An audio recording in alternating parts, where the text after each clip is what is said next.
Welcome to Agatha Christie She Watched, the spoiler-heavy podcast in which we talk about Agatha Christie movie adaptations. This is Bill Peschel from Peschel Press, and this week we're talking about poor relations who become wealthy, cheating husbands and wives, powerful American businessmen, and a train that's not the Orient Express. It's The Mystery of the Blue Train, the 2006 adaptation starring David Suchet as Hercule Poirot.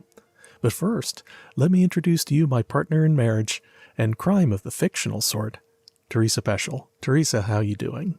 Hi, Bill. It's always a thrill to be here with you in your little tiny cubby office under the stairs, the one that does not have a window, because, well, it's where it was. We've had a wonderful Sunday breakfast that can't be beat, and last night we saw The Mystery of the Blue Train. And what did you think of it, dear? I really enjoyed it. It was changed quite a lot in some respects from the novel, but I really enjoyed it. And one thing I have to say about watching the adaptations is sometimes you are actually better off not having read the novel, so you don't see the changes, they don't matter to you. And this works very well when the movie works on its own terms. When the movie fails, then you really notice that they should have stuck closer to Agatha's text. But the changes that they made, I felt they worked well for the movie. They worked very well for the movie, even though it was not necessarily a letter-perfect rendition of the novel. This was an interesting episode because it's based off of a novel Agatha Christie wrote back in 1927, published in 1928. And it involved a time of her life that was really not good for her. She was very traumatized. The 11-day disappearance and the worldwide publicity that followed just drove her absolutely nuts. The death of her mother, the failure of her marriage. She wrote in her autobiography, correct me if I'm wrong, Bill, I know you love correcting me when I'm wrong, but if I remember correctly, she said that The Mystery of the Blue Train is when she learned she was a professional writer, because she didn't want to write, but she needed the money and this was her job, and so she got it done. On that basis, I could see that she's correct, but this was also a woman who, before this point in her life, she had averaged about a novel and 10 short stories a year. So I think she's kind of, I can understand where she's coming from, but she was a professional writer pretty much from childhood, because she was telling herself stories as a child, wandering the grounds of Ashfield, her childhood home. Well, perhaps what made her think of herself as a professional writer with Mystery of the Blue Train is, for the first time, she was having to support herself. Right. Because previously, when she wrote her short stories and novels, she was married to Archie. But she was a married woman and her husband paid the bills. But now, as a divorcee with a child, she had to pay the bills. And that meant if she didn't feel like writing, she had to write anyway. Now, what's interesting about Mystery of the Blue Train, I'm guessing here because, of course, I don't know Agatha's mindset, how could I? But she enjoyed rewriting stories that she had already written. She has taken several of her short stories were reworked, sometimes radically, into a novel. A really big one was, of course, Sparkling Cyanide, because it started out as Yellow Iris as a Poirot story, and then it was completely rewritten as a Colonel Race novel. There are plot points that remain similar, but the villain is different. Colonel Race shows up. A lot of different changes in the novel. And The Mystery of the Blue Train stems from the Plymouth Express. And this was a short story that she had written a couple of years before, and it involved a millionaire, his wayward daughter, her husband, her lover, and a jewel thief, and a maid who stole jewels and who had a lover who was also a notorious jewel thief, fence, and murderer. So you may notice that there's a lot of similarities here. When Agatha wrote The Plymouth Express, it starts with a young naval lieutenant gets on the train heading out to Plymouth and discovers, to his shock and horror and amazement, there's a body under the seat in his compartment. And it is, of course, Ruth Kettering, Rufus Van Alden's daughter. And she may have changed the names a little bit, I'm not sure. I can't remember now. He discovers the body. He immediately calls the conductor. The proper authorities are notified. And then the lieutenant disappears from the story, despite despite the fact that he found a body on the train. He's not investigated. He doesn't do any investigating. Nothing. He just walks off screen because he has done his non-player character role, which is getting the story started. And I have to wonder, Agatha had to write a novel. She was contracted to write one. She needed the money. And she thought, what happens if the person who discovers the body doesn't walk away? What if they are still part of the story? The Plymouth Express is hugely expanded into Mystery of the Blue Train. You don't get any naval lieutenants. Instead, you get Catherine Gray. She is a woman now about 30, and she has spent the last 12 years of her life. She made her debut. Her father lost all his money, the usual story that you get in a romance. She is now living as a companion. That's a very English thing where essentially an older, wealthy lady pays for a friend, a professional friend. She's not a lady's maid because she's of a similar class, which means that she can go with you to restaurants. She can go with you to parties. She can sit quietly out of the way, but every time you need a drinky winky, every time you need a shawl, every time you need some ice water, every time you need a book or a fan or whatever it is, you wave your fingers and the companion trots up and does whatever it is that you need to do and then sits back down quietly. But again, she's not a lady's maid. She's in this nebulous in-between space. So Catherine has been a companion to a cantankerous lady, an older lady in St. Mary Mead, of all places.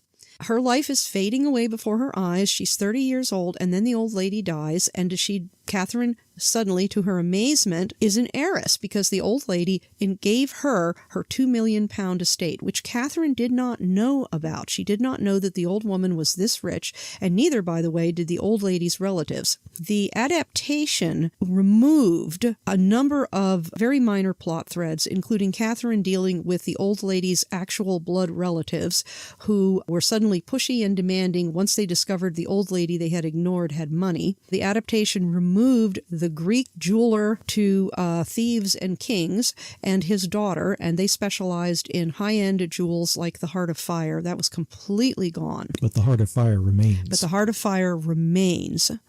A lot of the detail about the master jewel thief named the Marquis, the name itself disappeared, although you still have the master jewel thief, but he is not being looked at from the beginning of the film, the way he is being considered from the beginning of the novel. So how much of the difference is there between the novel Blue Train and the Poirot episode we saw? A lot. There is a lot. Let's see. Let's start with Derek Kettering. Derek Kettering is, of course, Ruth Van Alden's husband. She married him a couple of years after she was 18. Let me backtrack. When Ruth Van Alden was 18 years old, she was a headstrong girl. She's Daddy's only daughter, and he adores her. She was all set to run off with the Comte de la Roche, a much older, suave, sophisticated Frenchman. Agatha tells you in the text that single thing about him, from crown to toes, makes you think of an aristocrat, but he is actually the son of a corn merchant in some dismal little French town out in the provinces. A self-made marquis then, I guess. Yes, he is a self-made marquis, and she falls madly in love with him, but Daddy is able to put a stop to it. And Rufus Van Alden is a U.S. millionaire businessman tycoon, in the movie played by Elliot Gould. Yes, and it was really interesting to see him come on stage, and I kept thinking, wow, he really looks like Herman Munster. And I don't mean Herman Munster, I mean Fred Gwynne. He looks like Fred Gwynne. It is just amazing how much he looked like that, and wonderful voice. He did a great job. He is an American, so he actually sounded like an American for a change. But Daddy wants Ruth to marry well, and she wants to choose her own husband instead of somebody that Daddy would approve of. But they both like the idea of her marrying into the Leconberry family. Leconberry is Lord Leconberry, an earl of some kind, I think, and his son Derek is slated to become the next Lord Leconberry when Dad dies. And Ruth would, of course, become Lady Leconberry, and so she did what Edith Wharton would know so well. She took her money and bought herself a titled husband in England. Now, this is the Kettering here. Yes, Kettering. Derek Kettering. Kettering is the family name. A lot of times with the aristocracy, you'll have a family name and you'll have the name of the estate. So Leconberry is the name of the title, but the Kettering family holds the title. So Derek is slated to be the next Lord Leconberry when his father dies, and then when that happens, Ruth will become Lady Leconberry, and she will have done what so many American heiresses have done, which is bought their way into a title. Except that they're not getting along. They're not getting along. They're not well suited for each other. In the novel, Derek doesn't want to divorce Ruth for... He has complicated reasons that aren't necessarily made clear. He is also not an alcoholic the way you see in the film. Yeah, he's an alcoholic and a compulsive gambler. Yes, too. An alcoholic and a compulsive gambler, and it seems like he actually does love Ruth. In the novel, I would say that it's a more complicated reaction. In the novel, he doesn't necessarily love Ruth, but he doesn't want to fail either. And he refuses the bribe of £100,000 from Rufus van Elden to divorce his daughter, which is exactly what you see in the movie. He is not going to do that. In the movie, it's more, he seems really to love Ruth, even though she doesn't love him. In the novel, as I said, it's a more complicated relationship, and Derek Kettering tells Catherine that one of the reasons why the marriage failed is Ruth, being the kind of American girl that she was, she married him and then expected him to jump when she snapped her fingers, because after all, he's bought and paid for. And she doesn't see him as an individual. And she doesn't quite seem to grasp that titled English gentlemen are entitled to their mistresses as separate from their wives. They're so unreasonable. I know, so unreasonable. But she's also spoiled. She's also a very spoiled woman. Where the film changed a lot of things, it compressed things, it made itself into its own movie, but it worked on its own terms. One of the major changes was putting everybody on board the Blue Train. Lady Tamplin is Catherine Gray's is a relative of Catherine Gray's, and she does see the story in the newspaper and say, "Oh my God, a distant relative whom I've never paid 1 minute of attention to is suddenly rich." Yes, that I've only met once or twice, and I need the money, and so we're going to get to know Catherine much better. They were not on the Blue Train. They changed her fourth husband's name from Chubby to Corky, and I think Corky actually works better. He's absolutely a member of the Drones Club in Wodehouse. If you know your Wodehouse, he is a member of the Drones Club in good standing, and Corky is probably a nickname that the rest of the drones gave him for some cute and amusing reason. So let's go ahead and go into the little family group here, so we'll understand the relationships among everybody, because you have Lady Tamplin, who's bright and brassy, and on her fourth husband, Corky, and then her daughter Lennox. Lady Tamlin, you get a lot of backstory in the novel that you don't get in the film. But Lady Tamlin has married her way up into the world. She may have started as, like the vicar's daughter on the edge of the gentry. But in each case, she moved up. She's been widowed several times. She's never been divorced. She's always been widowed. And you think, perhaps she helped her husbands along with strenuous exercise. That's the implication, is she helped her husbands along with strenuous exercise on a regular basis. So she married up, and then she married Lord Tamlin, and she was not going to give up her title. She had her one and only child with Lord Tamlin. Lord Tamlin was husband number 3, and that is Lennox. Corky is husband number 4, and Lady Tamlin wanted a boy toy. That's what he is. He is her boy toy, and she's very fond of him, and he's fond of her, and he knows, as Lennox will tell you, which side his bread is buttered on, and he makes sure that he keeps Lady Tamlin happy, and he's perfectly happy with being a bought and paid for husband in a way that Derek Kettering did not want to be a bought and paid husband, and I just now thought of that they actually make a really nice parallel between the two, because Corky is very happy being a paid companion, a bought husband.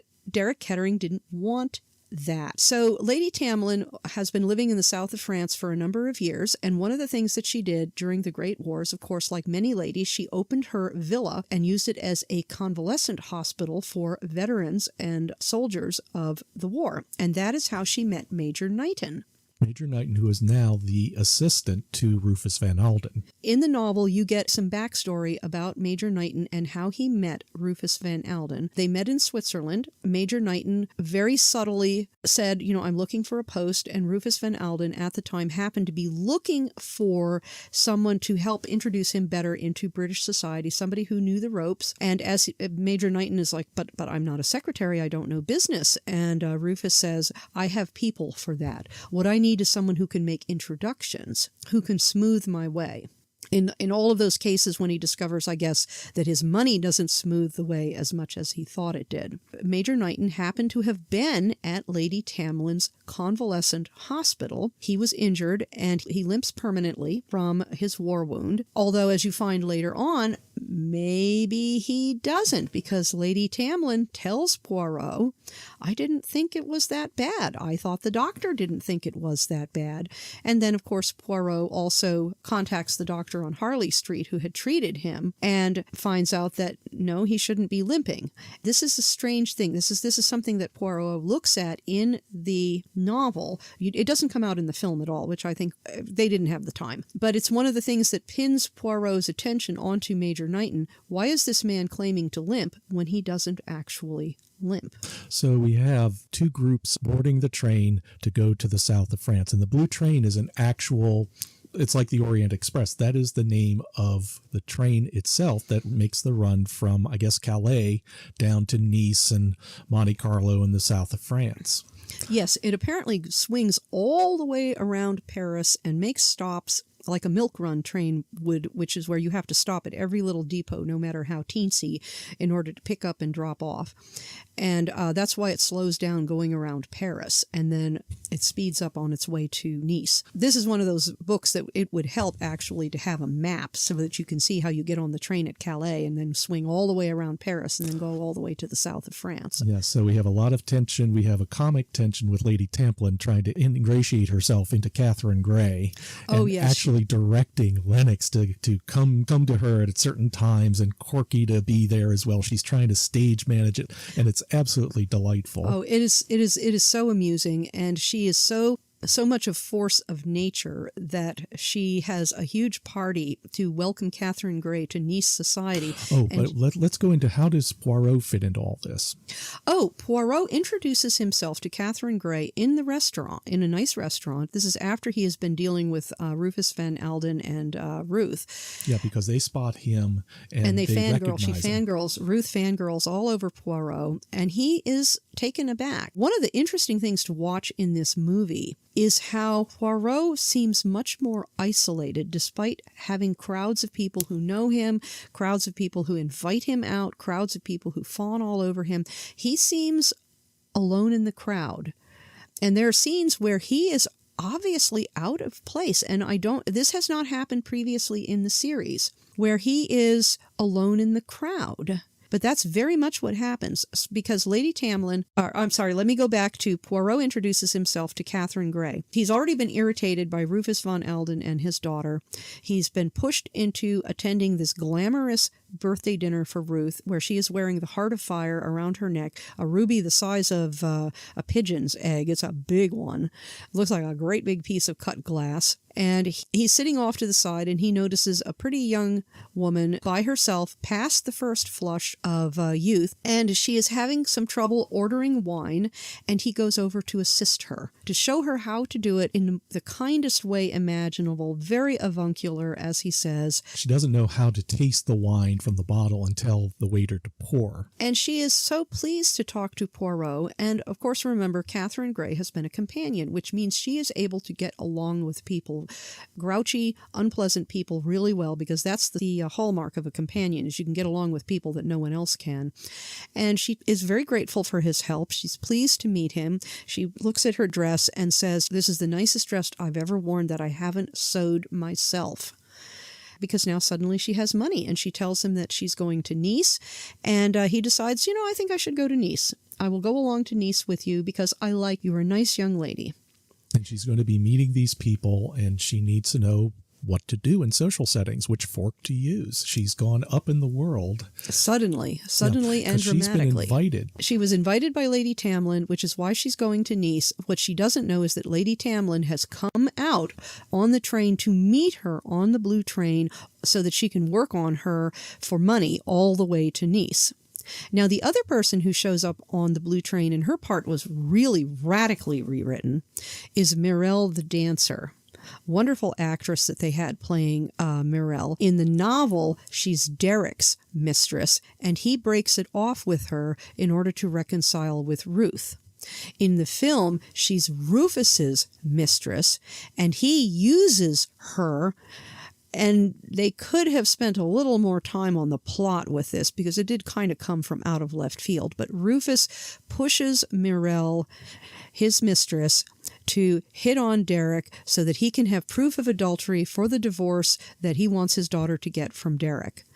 And Mirelle is 40. She has been around for a long time. She has a conversation with Poirot about she has basically sold herself to nice gentlemen like him for decades. But she's getting older too. And how long does she want to be some man's mistress? So she's on the train too, completely rewritten character. But again, within the confines of the film, it works. I just would have liked to have seen a little bit more of how Poirot, he is a real eavesdropper. He is a real listener in at keyholes. He definitely peeks around corners so that he can see what is going on. But I really would have liked to have seen a little more of where he's getting this information from. And so it's all the setup for the murder that occurs on the train. Now, one of the changes the film made is they had Ruth and Catherine swap compartments, which they did not do in the novel, but again, it worked and it allowed them to introduce another red herring. The entire backstory, by the way, of Ruth's crazy mother, that was a scriptwriter's dream. That was not Agatha.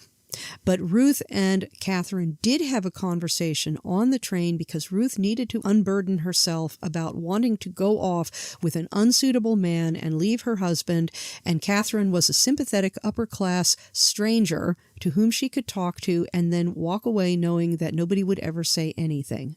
Now, swapping the train compartments meant that they were able to introduce the possibility that it was Catherine who was going to be the murder victim all along. Now, one of the really important points in the novel that they did not do in the film, and this was the issue that Poirot had all along in looking at the facts as opposed to the lies that people told him, is why was Ruth Kettering's face smashed in? She wasn't just strangled. She had her face beaten in. And you only beat somebody's face in for one reason, and that is so that they cannot be identified. But why wouldn't you want to identify Ruth Kettering? Mm-hmm. Especially when everybody on the train knows who she is, knows who she looks like. Yeah, everybody on the train knows who she is. Everybody knows what she looks like. Why would you smash her face in so that she couldn't be identified? And this is the thing in the novel he keeps coming back to, as the entire crime hinges on she couldn't be recognized. She couldn't be recognized despite the fact that everybody knew who she was. They didn't make a big deal of it in the film, and I think that was a weakness because it was a really good point. Why would you do this? There was a suggestion that it wasn't Ruth at all. And that's why they had to smash the face in, so that it was somebody else. And then they kind of dropped that as well. They didn't. They didn't bring it out. And the reason being, of course, is that it was Ruth who was murdered, but the conductor who brought her dinner and spoke to her didn't speak to her at all. Didn't speak to her at all. He spoke to her maid, disguised as Ruth. And if he would have been asked to look at the body, he would have said, "That's not the lady I brought the dinner to." Because Ada Mason, maid, did not look like Ruth Kettering, rich American heiress. She did not look the same. In the novel, Ada Mason has a much more complex backstory. She's actually a well-known actress and male impersonator named Kitty Kidd. You take a good actress and they've got wardrobe, they do the hair. You still won't look the part to someone who knows them, but if you have, say, a train conductor who's got hundreds of people that he's dealing with on a daily basis, he's not going to know. What he's going to know, what he's going to be able to say is, yes, of course that must have been Ruth Kettering. She was dressed in Ruth Kettering's clothes. She had her hair like Ruth Kettering. She had the jewelry of Ruth Kettering. She's in Ruth Kettering's compartment. She answered the door as, it must be Ruth Kettering, right? It looked like she also had like a scarf around her face as well. She did. She had some kind of a scarf on, because it was a little chilly. The way it's filmed, you can see her down the end of the compartment, and Poirot sees her, but he doesn't see her face. What he sees is the hair, the clothes, a woman down the end of the corridor. Why, it must be Ruth Kettering, right? But it's not, and that's why her face was bashed in. So let's go ahead and go to the conclusion where we get the Poirot. He gathers all the suspects on the train car. Yes, on the train car. And this is wildly different from the novel. But again, a film is different from a book. And what works in a book doesn't work on a movie. A movie needs drama. And the ending in the book is not suitably dramatic for the movie climax. So Poirot's got everybody on the train. He accuses everyone in turn. Lady Tamlin, who is forced to admit, and she does it proudly, yes, I'm broke. No, I was not going to murder Catherine. I had no intention of murdering Catherine. I wanted to hit her up for a loan. She was a hoot. All the way through. Corky is, as I said, clearly a member in good standing in the Drones Club, and he admits that they're broke, and he found this beautiful piece of cut glass in the gravel alongside the train where the Lecomte had thrown it. That's the fake Heart of Fire, by the way. And because the comp wanted to steal it as well. But his main reason for being there was, he would get laid, but he wanted the Heart of Fire, and he had a fake Heart of Fire, and he would have swapped out the gemstones and then disappear, and Ruth would either not say anything for embarrassment reasons, or if she did, well, it wasn't him. How could it have been him? And to go back, and this was a very nice touch because Derek and LaRoche were gambling, and Derek owed LaRoche a lot of money, and so to wipe out the bet, he gave him the combination to the safe that Ruth was using to store the gem. Yes, exactly. And he even said, as a card counter, and this is something in blackjack where you are counting cards, you have to have a head for figures because you're keeping track of what cards were played. When Ruth was using the safe, he could count the clicks, and that's how he got the combination. And I thought that was a very clever way of handling that. Yeah, that was very clever. But as Poirot figured out when he was doing the summing up, Derek may have deduced the combination, but the two people who really knew the combination were, of course, Ruth and her maid, because the maid has to open up the safe in order to get the jewelry to lay out for Madame to choose what she's going to wear. So Poirot goes through one by one. He accuses Lecomte, and Lecomte, who is very eager to avoid a murder charge, admits that he had brought a fake gem, and he dropped it. He tossed it away, and it was then found by Corky, who needed to have a third anniversary gift for Lady Tamlin, and he sees this beautiful piece of fancy glass, and he thinks this is perfect, and she's thrilled that he got her this beautiful piece of ruby red glass. He had to do it because he forgot the anniversary as well, so there's even a little domestic byplay going on there. Yep, too. He was absolutely thrilled to pieces with it, and they were both thrilled to pieces. Lennox was amusing. She recognizes her mother, and Lennox is a really fabulous character. She is one of those that if Agatha had been more of a thinking in terms of writing extensions and series and sequels, she would have done a lot more with Lennox Tamlin. Great character, amusing, dry, clever, snarky. She would have been very modern, very much fits into a modern way of thinking. But as I said, Poirot goes down the list of suspects one by one and eliminates the possibility of it being Catherine who needed to be murdered. It had to be Ruth, and it had to be because of the Heart of Fire. It was a theft. Theft was the underlying issue. And then he turns to, leading up to the denouement on the train is when a mysterious stranger breaks into the villa in Lennox and Catherine's bedroom where they're going to bed and tries to murder Catherine in her bed. Lennox, like a wildcat, leaps on her and bites her on the neck, screaming like a banshee to make sure the rest of the house shows up. The only person who did show up is Poirot, and I guess that's because Lady Tamlin and Corky were busy. They were busy or they were drunk. They were busy or they were drunk. Or both. Who knows? He's like 25 years old. Drunkenness probably doesn't affect him. But who was the person who attacked Catherine and then escaped? And Poirot reveals that it was Ada Mason, the maid. Why would Ada do this? Because Ada loves Major Knighton, and Major Knighton has fallen in love with Catherine Grey, who is, let's face it, she is much prettier than Ada Mason, and she is probably younger, and she is rich. Catherine Grey would allow Major Knighton to possibly continue on with his secret identity as Major Knighton and still remain a jewel thief in his spare time. That's who masterminded all of this. It was Major Knighton. He is an international jewel thief. He is well known for stealing. Again, there's a lot of backstory in the novel that didn't make it into the text. He even has a code name that is known to Interpol, or whatever they called Interpol in 1926, and the French police and the English police, the Marquis. A gentleman. People know he's a gentleman, but he couldn't possibly be the rather dull Major Knighton who limps as a result of his war wound, but it is. Which is a familiar fictional trope back in the day, if you know your Raffles stories.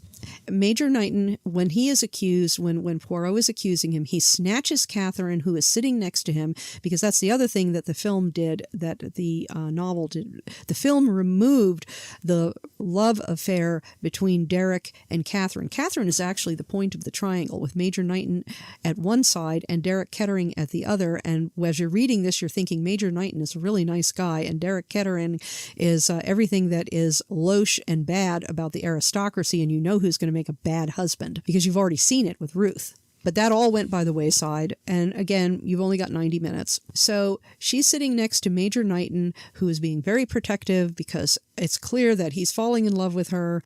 Poirot accuses him, and Major Knighton leaps to his feet and is holding something razor sharp against Catherine's throat. And why did someone attempt to stab Catherine? Why did Ada Mason do this? Because she loves Major Knighton too, and she was jealous. Poirot also makes the observation that Knighton and Mason, they were thrill killers. They were not just cold professionals. They did this because they enjoyed it. And you get a flash of them really enjoying killing Ruth Kettering. And I can see why a lady's maid would really enjoy killing her mistress when she is high-handed and rude on a regular basis. But at the same time, very few people, even if you are pissy and resentful, you're not going to murder your employer. So Knighton is dragging Catherine down the hall, down the corridor, trying to find a way off the train. Yes, he leaves the maid behind to her fate with the French police because he doesn't care about her. He has to save his own skin, and he's using Catherine as a hostage, holding something very, a sharp-edged something against her throat. They don't want Catherine to die. So nobody tries to take that perfect shot to shoot Major Knighton through the head. And of course, this is also on a train corridor, so we're talking a really tight space. They don't have a lot of space. They're in what looks like the lounge car. Major Knighton drags Catherine off the train. Well, he's trying to, but he can't because they stay on the train, and Poirot is trying to reason with him because he looked out one side, and there's the platform with all the French gendarmes looking for anybody, and then on the other side is the railroad track with the train approaching off in the distance. Yes, with an oncoming train. An oncoming train, and you can start to see the end point here. And Major Knighton makes his choice. Because Poirot says, you are known as an international jewel thief. Do you want to be known for more than that? Do you want to be known as a killer? And he has to make a choice. Yes, he does. He has to make a choice. And so what he does is he shoves the razor blade into Catherine's hand and then shoves her towards Poirot and then steps out of the train in front of the other oncoming train. Holding the gem. No, because Catherine had it in her hand. Oh, that's right. You're right. Yeah, he gave it to Catherine. Yeah, that's right. He gave it to Catherine, and he lets himself be run over by a train rather than be arrested, because there may not be any proof of the other murders. Probably after the fact you'll go work on it. But he dies in front of the train. He frees Catherine, and then Catherine is obviously very shaken up, and she opens up her hand, and there's what he was pressing to her throat: the Heart of Fire ruby. Let's keep circling back to the Heart of Fire ruby. When the story finishes up, you don't know what happens with Derek Kettering. I guess he goes back home to England. He is now £2 million richer because Ruth had not made a new will, and as her legal husband, he inherited her £2 million. He doesn't get the rest of Rufus von Alden's estate, who is probably rewriting his will even as we speak, because he's not going to give his money to his daughter's worthless husband. The Tamplin household they probably have gotten a nice check from Catherine, and they're very happy, and they've invited her back to stay anytime. And she's talking to Poirot that she wants to travel, and she's going to go travel on the Orient Express. And this is something that Agatha did. You have money, you have some freedom, and you think, what do I want to do? I really like traveling. Despite everything that happened on board the train, it was exciting. It was fun. I was living in a way that I have not lived before. It was dramatic. And I'm going to travel. This is something that was added to the script because it wasn't in the novel, right? In the novel, Catherine, during the climax, I think she's in St. Mary Mead. She's in St. Mary Mead, and Derek Kettering goes off to St. Mary Mead. I kind of like that when Guy Andrews rewrote the ending. He included something that, in a way, you could see Agatha writing. Oh, yes, very much so. You can see Catherine as being a lot like Anne Bedingfield. From Man in the Brown Suit. From The Man in the Brown Suit, A young yes. woman who seeks adventure and romance. The only reference you get in the last 5 chapters is that Derek Kettering is going to St. Mary Mead to meet Catherine. And you assume, because they've met each other repeatedly through the novel until they both end up on the blue train, one of those, your eyes meet across a crowded room and you're strangers and you'll never see that person again.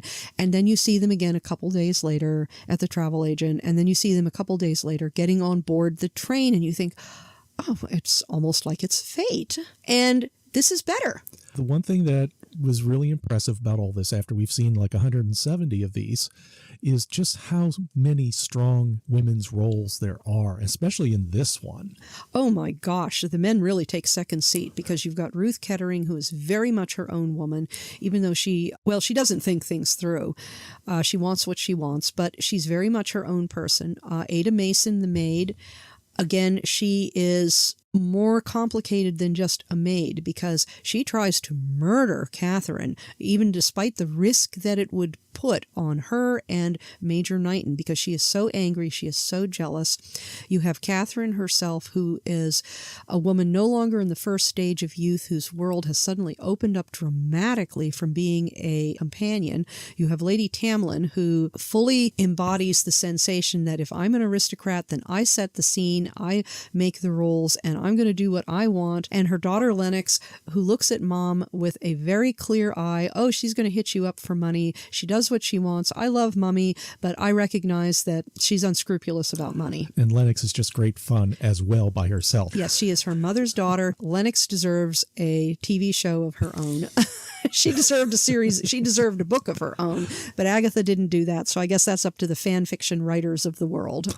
And then there's Mirelle as well, who only gets like one major scene in this, but she makes a very strong impression on Poirot. She makes a very strong impression on the audience. Again, this is where, if the movie could have been just a little bit longer, we would have seen more of Mirelle and Rufus Van Alden, and why Poirot knew that she was Rufus's mistress, and not just because the plot told him.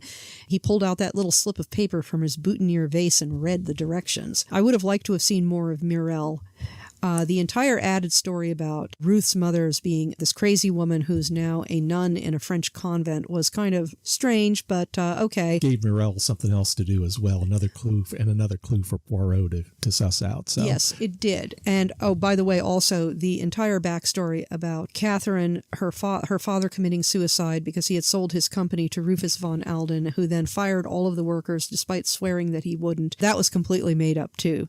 Catherine Gray had nothing to do with the Van Alden household in any way, shape, or form. But we've seen this kind of connection dredged up in previous Agatha Christie novels and in previous adaptations, so I see where they got it from. Now, this is all part of a series. Mystery of the Blue Train was the start of Series 10 for Poirot that appeared in 2006 and followed the Series 9 from 2003-2004, which has some very strong episodes. Five Little Pigs, Sad Cypress, The Hollow, Death on the Nile was among them.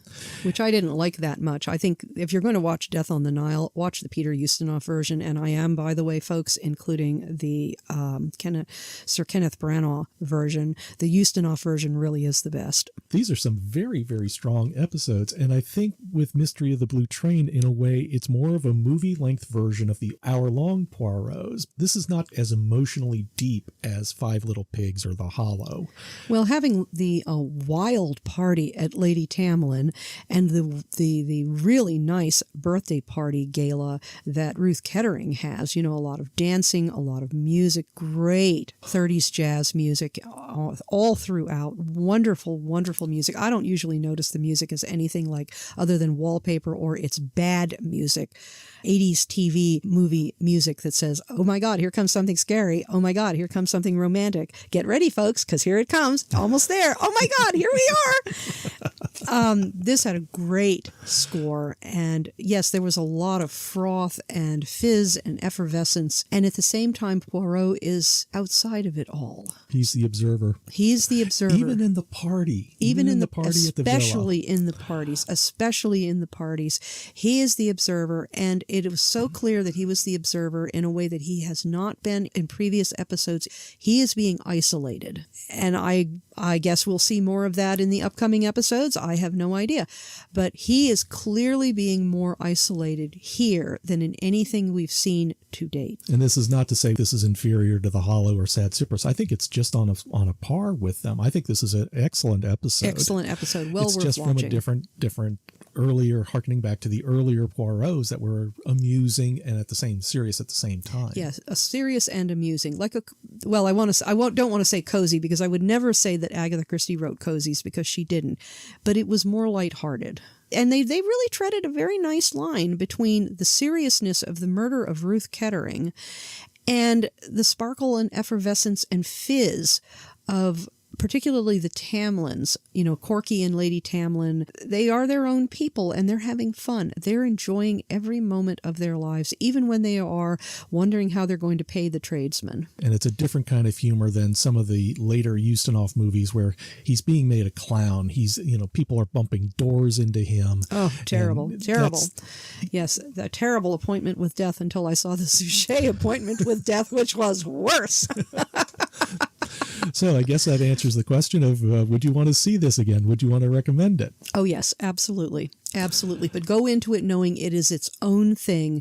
It is not a word-for-word, scene-by-scene retelling of the novel by any means, but it follows the main plot points. It has the same feeling. It has a lot of the same feeling throughout.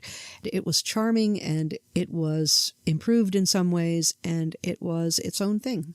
And it even had the south of France, which we didn't even get into. The beauty of Nice, just like Dirty Rotten Scoundrels, the remake. Yes, absolutely. Wonderful. Beautiful, Absolutely beautiful wonderful. Scenery. Well, this brings us to the end of another episode of Agatha Christie She Watched.